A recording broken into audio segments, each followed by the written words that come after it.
Hi there. In this video we are going to look at some example sentences with business idioms. Please note, these are fictional example sentences, intended for English practice only, and are not intended as advice or opinion.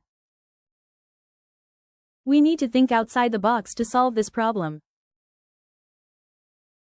At the end of the day, it's all about customer satisfaction.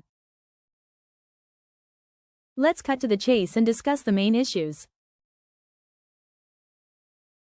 Please keep me in the loop about any new developments. Let's get the ball rolling on this new marketing campaign. I'll touch base with you tomorrow to discuss the details.